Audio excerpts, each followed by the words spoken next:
বলো বলো তবে কি হইত, আমরা কেমনে ধরিতাম যদি গোড়া না হইত, কেমনে হইত, কেমনে ধরিতাম যদি গৌর না হইত, কেমনে কি হইত, কেমনে ধরিতাম যদি গৌর না হতো তবে কি হইত, কেমনে ধরিতাম রাধার মহিমা প্রেম রস সীমা, রাধার মহিমা তোরা দেখে যা।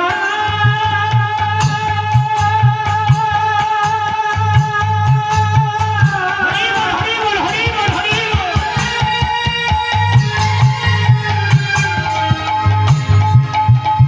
আয় গো তোরা দেখে যা।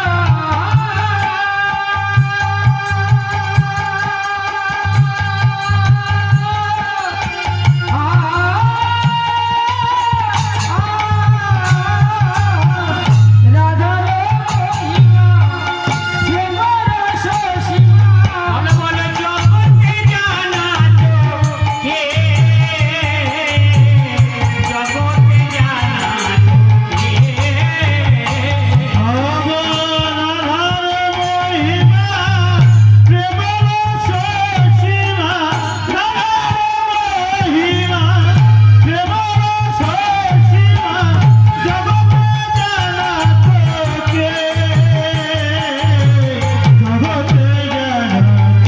কে। আমার রাধার মহিমা কে জানা, রাধার মহিমা কে জানা তো। বলো বলো করে যদি না লোকে আসিত, রাধার মহিমা কে জানা। যদি গোরা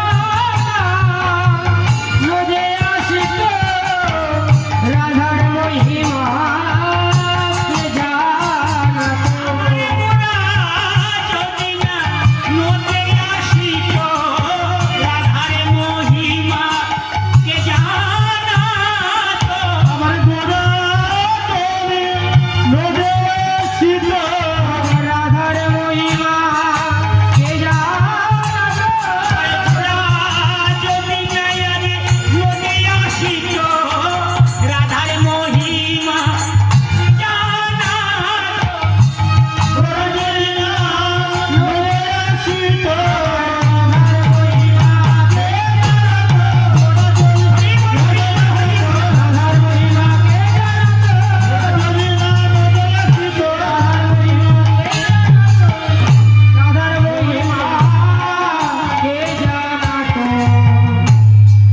পদকর্তা বাসুদেব ঘোষ কলম দিলে, যদি গৌরাঙ্গ না হইত তবে কি হইত, কেমনে ধরিতাম দে। দয়কারে দে মানে দেহ। এখানে দেহ কথা বলতে বাসুদেব ঘোষ কি বলতে চেয়েছে? আমরা তো সবাই দেহধারী জীব বসে আছি, নেই মা? গৌরাঙ্গ মহাপ্রভু কলিতে এসেছে, তা সত্য যুগে কি দেহধারী জীব ছিল না? ত্রেতা যুগে কি দেহধারী জীব ছিল না? না দাপরে দেহধারী জীব ছিল না? সর্ব যুগে যুগে জীব ছিল। তাহলে মহাপ্রভু তিনি তার লীলাতে কি করেছেন? বাসুদেব ঘোষ বলছেন, আমাদের এই জড় দেহের ভিতরে আরো একটা দেহ আছে, সেই দেহের নাম হলো আত্মা।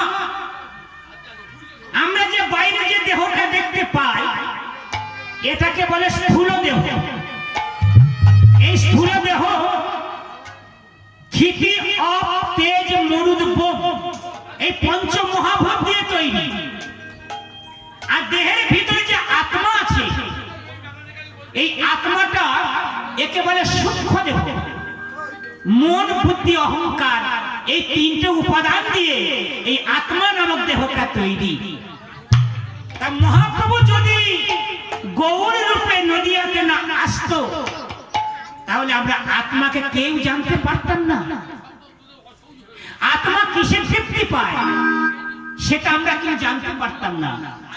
এই দেখুন বাবা, এই যে হরিবাসরে যে সমস্ত ভক্তবৃন্দ বিভিন্ন দাতাগণ বিভিন্ন কীর্তনীয়দের স্পন্সর করেছেন, সেখানে লেখা আছে উমুক কীর্তনিয়া এই টিমটাকে স্পন্সর করছে। কেন না, শ্রীমতী গীতা সাপুই তার স্বামীর আত্মার কল্যাণের জন্য তিনি ভগবানের একটি কীর্তনিয়া টিম স্পন্সর করেছেন।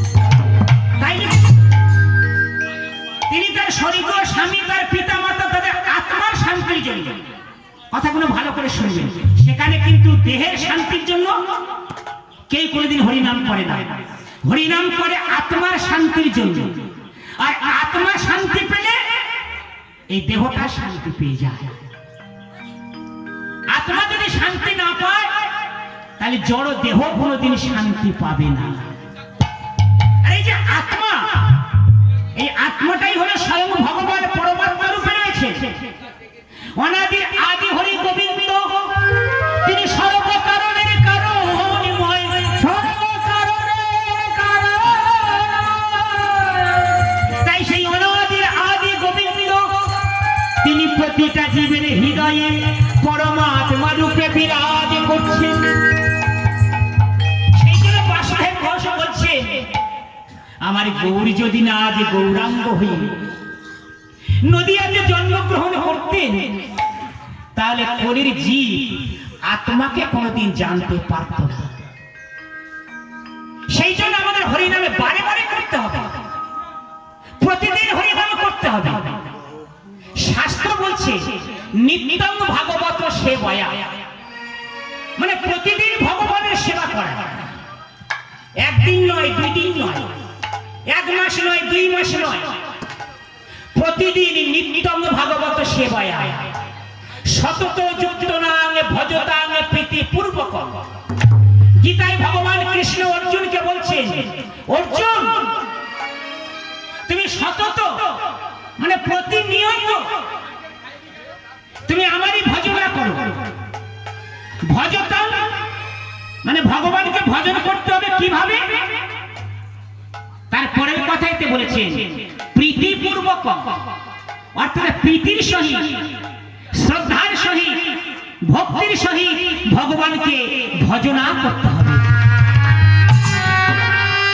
সেই জন্য বাসুদেব ঘোষ তার পরের লাইনে বলেছেন, তোমরা গাও পুন পুন শ্রী গৌরাঙ্গের গুণ, শ্রী গৌরাঙ্গের গুণ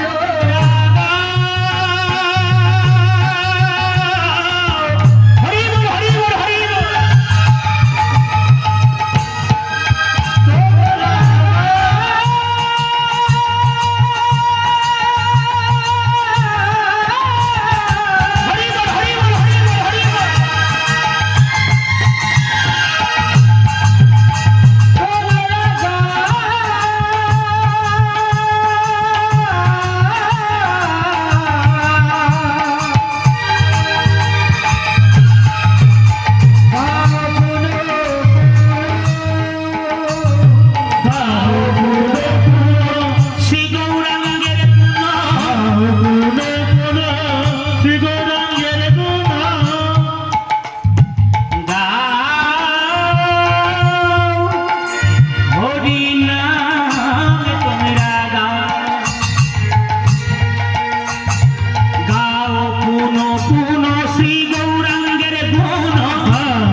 দেখুন মহাজনগণ বলছে হরিনাম করতে, কেমন ভাব নিয়ে, মনের ভাবটা কেমন থাকবে,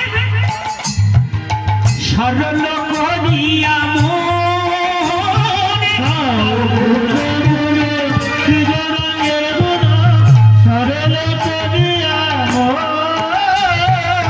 আমাদের সরল মনে হরিনাম করতে হয় বাবা, তাই না বাবা? বৈষ্ণবীয় পদাবলী মন প্রাণ দিয়ে শুনতে হয়, না হলে রস আস্বাদন করা যাবে না। গুণ, যার মন যত সরল, যার মন যত বিনয়ী, সে তত তাড়াতাড়ি ভগবানের কৃপা লাভ করতে পারবে, তাই না মা? গাও পুন পুন শ্রী গৌরাঙ্গের গুণ, সরল করিয়া মোর গাও। শ্রী গৌরাঙ্গের গুণ সরল করিয়া মোর। এ ভব সংসারে এমন দয়া না দেখি গো একজন। সংসারে এমন দয়া না দেখি গো একজন। আমার মহাপ্রভুর মতো দয়াল আর কেউ আছে মা? হ্যাঁ? তিনি দয়ার ঠাকুর, তিনি করুণার ঠাকুর, তিনি প্রেমের ঠাকুর।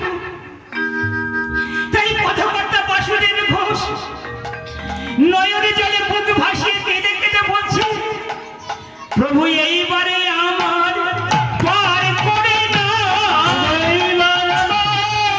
পার করে দাও। হরি বল হে দয়াল ঠাকুর, হে করুণাময় ভগবান, আমি বড় অধম, আমি তোমার চরণ তলে এসে পড়েছি প্রভু, এইবারে আমার পার করে দাও। এইবার আমার পার করে দাও।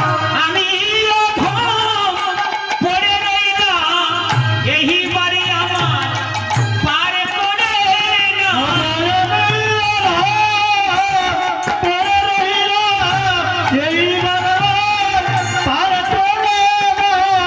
এ ভব সংসারে এমন দয়া না দেখি গো একজন। আমার সংসারে এমন দয়া না দেখি গো একজন। সেই জন্য তিনি করুণাময় ভগবান। তাই কৃষ্ণদাস কবিরাজ গোস্বামী তিনি চৈতন্য চরিতামৃতের শুরুতে লিখেছেন, অনারপিত চরিণী চিরা করুণায় অবতীর্ণ কলম সমরে পয়ন্ত মুন্নতয় জল রস সভক্তি শ্রী অমর হরি পুরট সুন্দর দুতি কদম্ব সন্দীপিত সদাই হৃদয় স্কন্দরে স্ফুরত তু বসচিরনন্দন।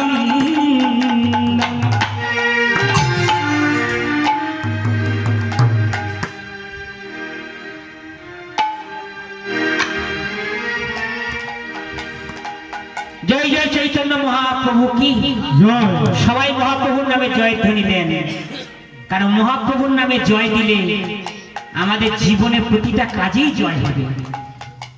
আর ভগবানের নামে যদি আমরা জয় না দিই, তাহলে আমরা শত চেষ্টা করলেও আমরা কিন্তু প্রতি মুহূর্তে পরাজয় স্বীকার করতে হবে, তাই না মা?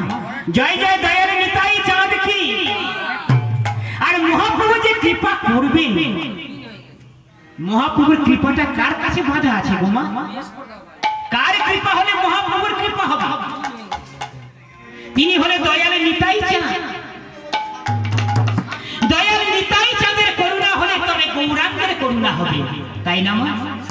রাধা কৃষ্ণের যে প্রেম, রাধা কৃষ্ণের যে লীলা, সেই কৃষ্ণ লীলায় প্রবেশ করতে গেলে যোগ্যতা অর্জন করতে হয়। কারাই যোগ্যতা অর্জন করতে পারবে না? যারা রাধা কৃষ্ণের লীলা সম্বলিত যে গৌরাঙ্গ লীলা শ্রবণ করতে পারবে। কারণ ব্রজেন্দ্র নন্দন কৃষ্ণ আর মহাভাব স্বরূপিণী রাধারানী আর রসিকেন্দ্র চূড়ামণি, ওই দুইটা দেহ গণিতে একত্রিত হয়ে গৌরাঙ্গ মহাপ্রভু নাম নিয়ে তিনি নবদ্বীপে অবতীর্ণ হয়েছে। সেই জন্য মধুর বৃন্দা বিপিনে মাধুরী প্রবেশ চাতুরী সার বরজ যুবতী ভাবের ভগবতী শপথি হইত কার। সেই রাধা কৃষ্ণের লীলা শ্রবণ করা, সেটা আস্বাদন করা, সেটা হৃদয়ঙ্গম করা। মনেতে যদি ঐকান্তিক ভক্তি না থাকে তাহলে এগুলো আস্বাদন করা যাবে না। তাই সবাই মিলে বলুন, জয় সচির নন্দন গৌর হরি, জয় সচির নন্দন গৌর হরি, জয় সচির নন্দন গৌর হরি,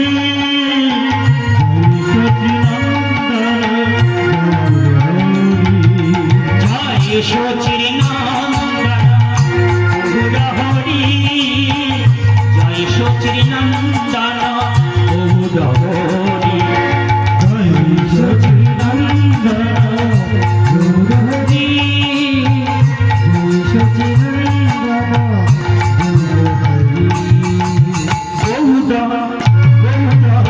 গৌর হরি, গৌর গৌর গৌর হরি, গৌর গৌর গৌর হরি, গৌর গৌর গৌর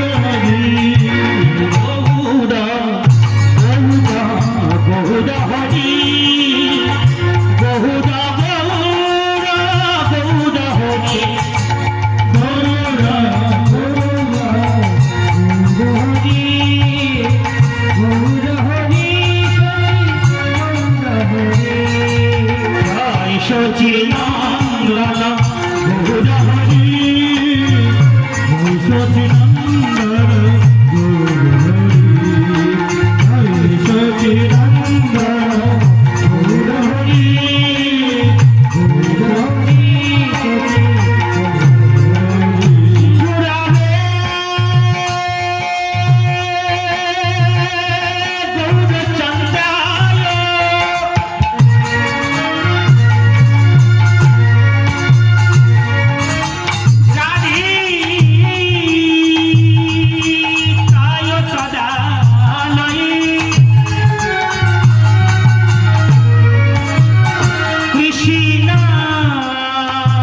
কৃষ্ণ ভক্তায় রাধে ভক্তায় নমো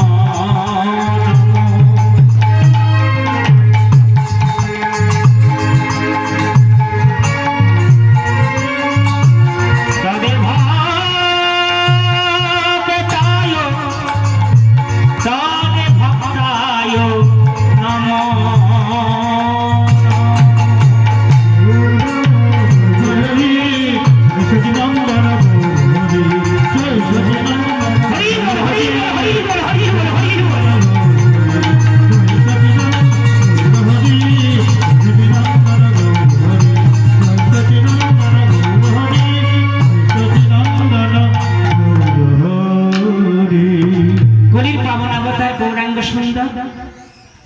তিনি ভক্তগণকে সঙ্গে করে নিয়ে হরিনাম কীর্তন করছেন। শ্রীবাস আমিরাতে মহাপ্রভু কীর্তন করেন, তাই না বাবা? প্রতিদিন শ্রীবাসের অঙ্গন, যারা নবদ্বীপে গেছেন, মায়াপুরে গেছেন, আপনারা শ্রীবাসের আমিনা দেখেছেন। শ্রীবাস ঠাকুর যিনি নারদের অভিন্ন রূপ করিতে শ্রীবাস, কিন্তু আমাদের প্রতিটা হৃদয়ে মহাপ্রভু কীর্তন করে। যদি মহাপ্রভুর কীর্তনের উপযুক্ত দেহটা তৈরি করা যায়, হরি বল হরি হরি হরি, আমাদের প্রত্যেকের দেহটা শ্রীবাসের আমিনা, প্রত্যেকের দেহের মধ্যে গৌর হরি নাচবে। যদি দেহটা ভগবানের বাসের মন্দির তৈরি করা যায়, তাই না মা? ভগবান কোথায় থাকে? ভগবান মন্দিরে থাকে। আর ভগবান কোথায় থাকে? প্রতিটা জীবের হৃদয় মন্দিরে থাকে। আপনি বাইরের মন্দিরটা খুব চাকচিক্য করলেন, পরিষ্কার করলেন, কিন্তু হৃদয় মন্দিরটা অপরিষ্কার থেকে গেল। হরি বল হরি হরি। তাহলে হৃদয় মন্দিরটা যদি অপরিষ্কার থাকে তাহলে হৃদয় মন্দিরে কি ভগবান বাস করবে? প্রেম সে বলো রাধে রাধে রাধে রাধে। ভগবান কোনদিন নোংরা জায়গায়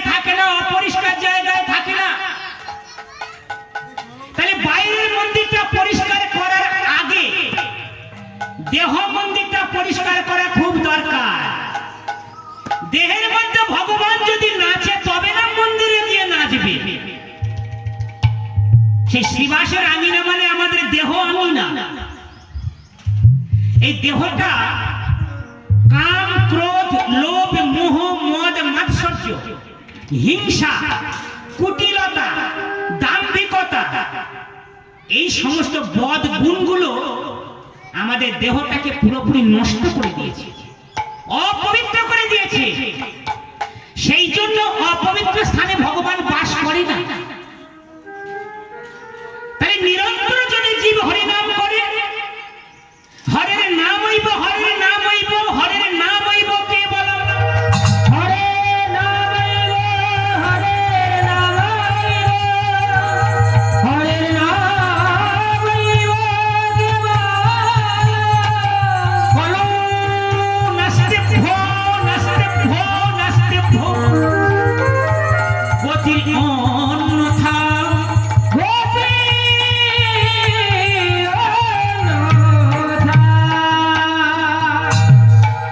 তাই নিরন্তর যদি জীব হরিনাম করে, প্রতিদিন জীব যদি হরিনাম করে, হরিনাম মানে কিন্তু এই হরে কৃষ্ণ 16 কথা মহামন্ত্রে যে হোক এইগুলো। হরিনাম মানে কি? হরিনাম মানে ভগবানের নাম। হরে কৃষ্ণ কৃষ্ণ কৃষ্ণ হরে হরে, হরে রাম রাম রাম হরে হরে, এটাই হলো হরিনাম। এই হরিনাম করলে কলির জীব সবাই উদ্ধার পেয়ে ভগবানের কাছে চলে যাবে।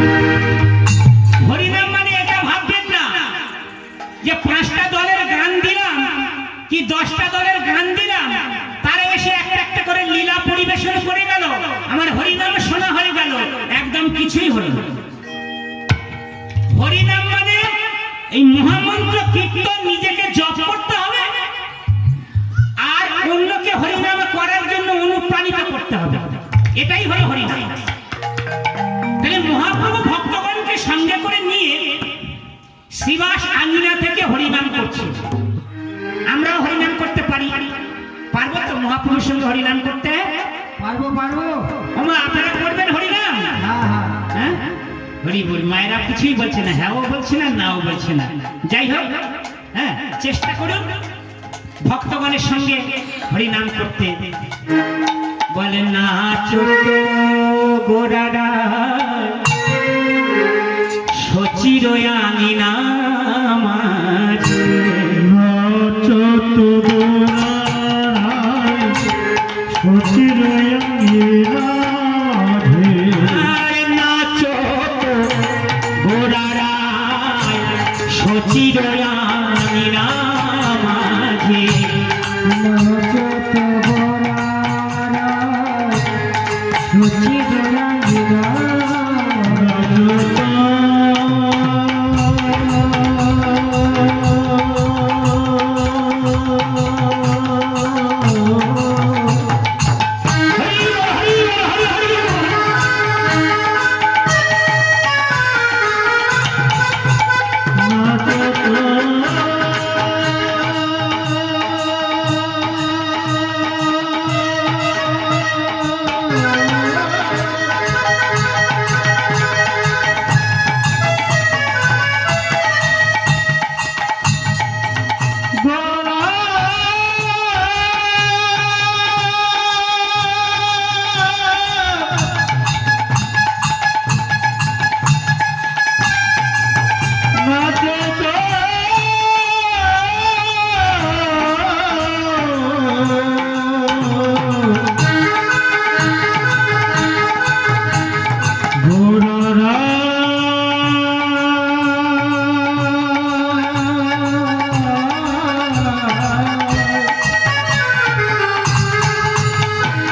হেবে দনন্দ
হরিনাম দেখছে শুনছে, তারা দেখছে শুধু গোড়া তো নয়, এর অন্তরেতে কৃষ্ণকে দেখা যাচ্ছে, বাইরেতে রাধার ভাব, রাধা ভাবে সরবিনী শ্রীমতী রাধারানী, অন্তরে রসিকেন্দ্র চূড়ামণি ব্রজেন্দ্র নন্দন কৃষ্ণ আর শ্রীমতী রাধারানী দুয়ে মিলে কলিত হয়েছে আমার গৌরাঙ্গ সুন্দর।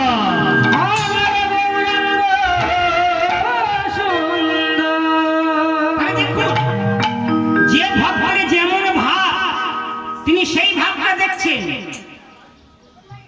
কেউ কৃষ্ণকে দেখছে, কেউ রাধারানীকে দেখছে, আবার কেউ জগন্নাথ মিশ্রের ছেলে গৌর হরিকে দেখছে। এইভাবে কীর্তনের আসর বসেছে। এমন সময় দূরে দেখছে মুকুন্দ সরকার, নরহরি সরকার, গোবিন্দ সরকার। মুকুন্দকে দেখে মহাপ্রভু বলছে, মুকুন্দ এদিকে এসো বাবা, এদিকে এসো। আমি যে লীলাটা আপনাদের কাছে পরিবেশন করব, শ্রীখণ্ড ধামের লীলা। যারা শ্রীখণ্ডে গেছেন সেই অপ্রাকৃত লীলা তারা উপলব্ধি করতে পারবেন। আমি বিভিন্ন ভক্তগণকে সঙ্গে করে নিয়ে বিভিন্ন তীর্থক্ষেত্রে পরিভ্রমণ করি, তা এই সমস্ত লীলা উপলব্ধি করতে গেলে খুব মনটাকে ভগবানের চরণে সমর্পণ করে দিয়ে সমর্পণ করতে হয়।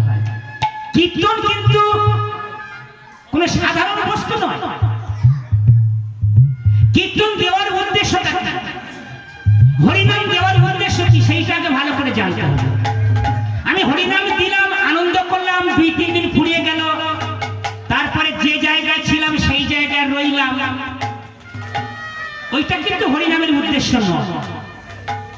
হরিনাম দেওয়া বা হরিনাম শোনার উদ্দেশ্য হলো প্রতিটা জীবের মধ্যে যে কৃষ্ণ প্রেম লুকিয়ে আছে, প্রত্যেকটা জীবের মধ্যে যে ভাগবত প্রেম লুকিয়ে আছে, সেইটাকে জাগরিত করে তোলা হলো হরিনামের উদ্দেশ্য।